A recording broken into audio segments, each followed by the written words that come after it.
For a very long time, it seemed like Buckingham Palace was pretending not to hear anything at all. They stayed very quiet while people talked and rumors spread. But now, all of a sudden, everything has changed completely. People who work inside the palace say that important official papers are finally ready. These are not just rough drafts or little notes. They are not warnings or ideas to think about later. These are final orders.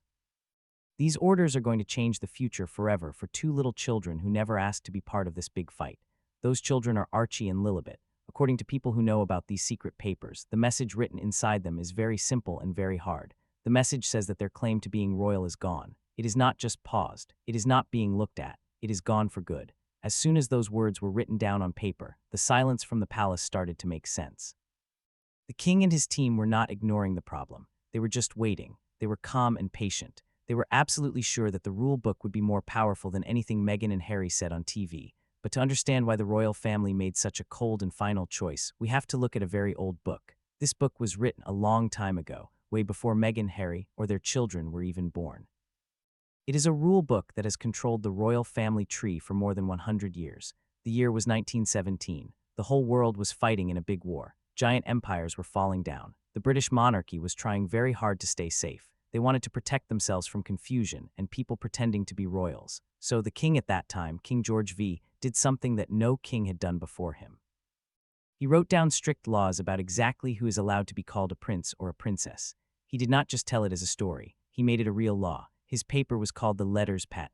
This paper became the most important set of rules for every royal person born after that. Inside this important paper, there were 3 strict rules that a royal child had to follow. Rule number 1 was about family. The child must come from a real, legal royal bloodline. The monarchy wanted to make sure that no strangers could sneak into the family. Rule number 2 was about the announcement. The child's birth had to be officially recognized and written down by the crown. It could not just be a story in the newspaper or a private note. It had to be recorded by the royal household itself. Rule number 3 was about the church. The child had to be connected to the Church of England through a special ceremony called a christening. This was not a choice. It was a required legal step to be a true royal. These rules were cold and exact. They never changed. They were made to protect the king and queen from confusion. For many years, every royal baby followed these rules perfectly. There were no shortcuts. There were no exceptions. There was no drama. Everything was perfect until Archie was born. That is when the very first crack showed up in the royal record. When Archie was born in the year 2019, it should have been a very simple and happy time.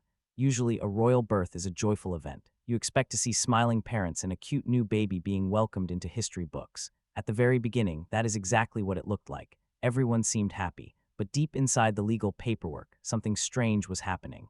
This was the one paper that was supposed to protect a royal child's name forever.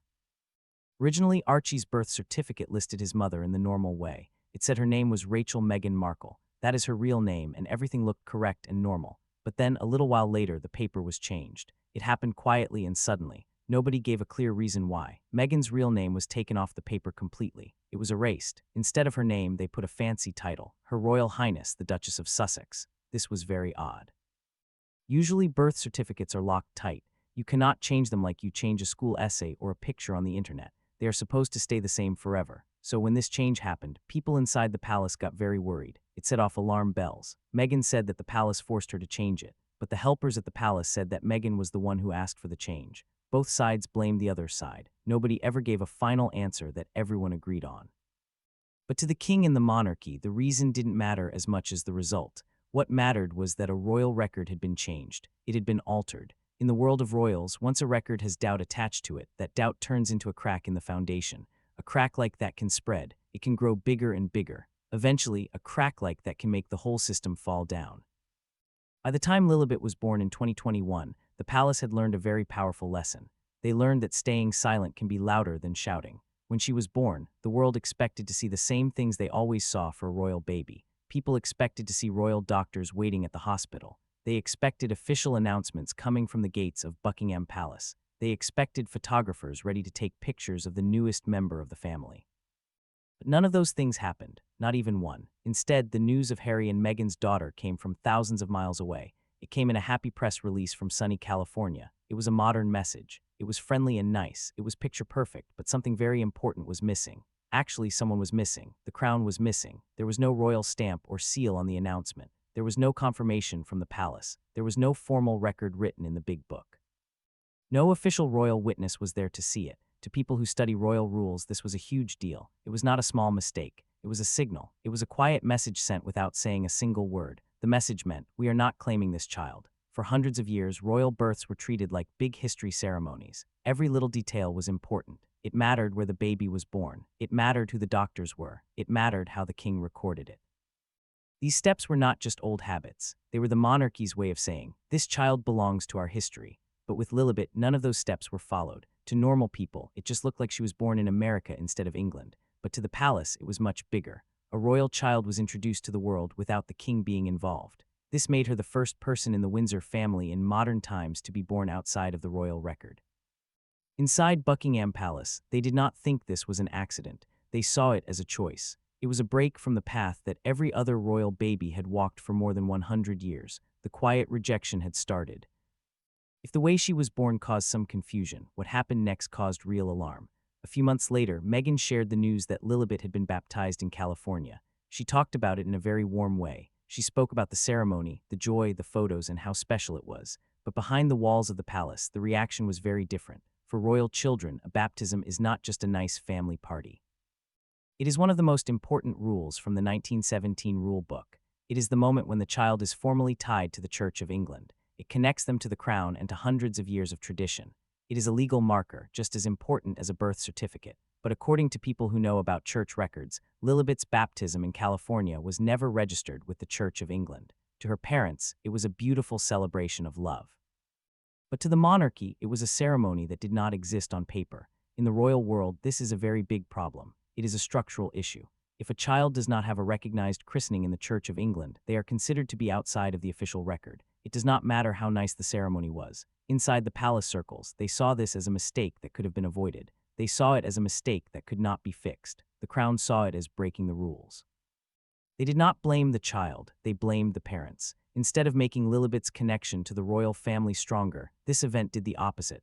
It pushed her away. It left her floating between two different worlds. She was celebrated by her family in America, but she was not recognized by the institution she was born into. While these cracks were forming quietly, another problem was growing. This problem was much more personal and much more painful. When Meghan married Harry, she didn't just join a family. She stepped into a story that the whole world watches. As the cracks in the royal foundation got wider around his children, Harry did something that nobody expected. Harry had sworn he was done with the monarchy, but he reached back.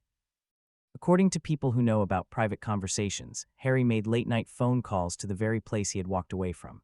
These were not cool business calls. They were not polished speeches for the media. They were emotional. They were personal. He was pleading. He begged the palace to think again. He begged for Archie and Lilibet to be written into the royal record. He begged for the titles that he believed his children deserved because of their blood.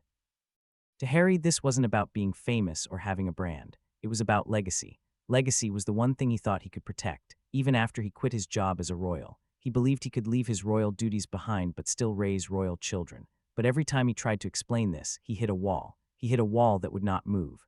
A helper at the palace allegedly gave him an answer that was so cold and direct that he thought about it for months. The helper said, "This is not about emotion. This is about order, lineage, and the future of the crown." For Harry, that was the moment everything changed. He realized something devastating. He wasn't just the prince who quit royal life. He had become the prince whose children were being erased from it. Once the palace made its final decision, it moved with amazing precision.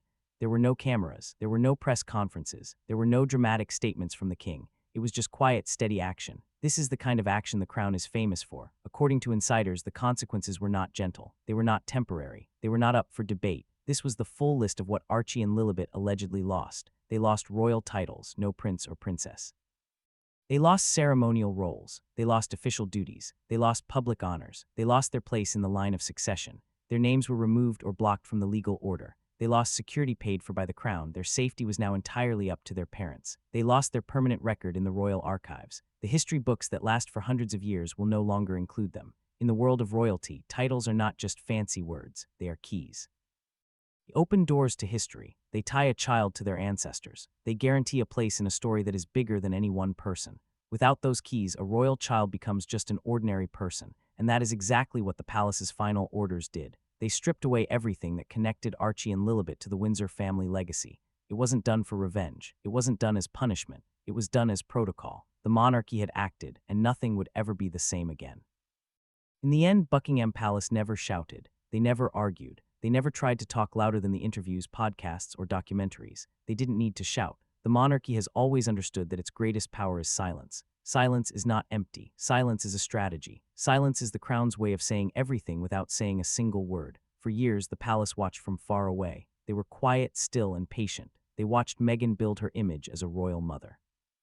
They watched Harry struggle to live in two worlds. They watched the documentaries, the speeches, and the criticisms of the palace.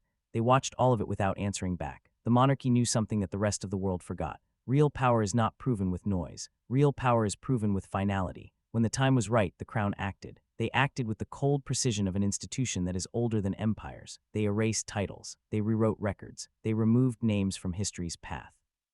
This sent a message that will echo louder than anything Harry and Meghan have ever said. The crown does not bend. It does not bend for personalities. It does not bend for celebrities. It does not bend for noise or attention. Once the crown chooses to erase your place in its story, you are not a rebel anymore. You are not a threat. You are not even a chapter in the book. You are simply gone. That is the final message from the monarchy. It is chilling, quiet, and permanent.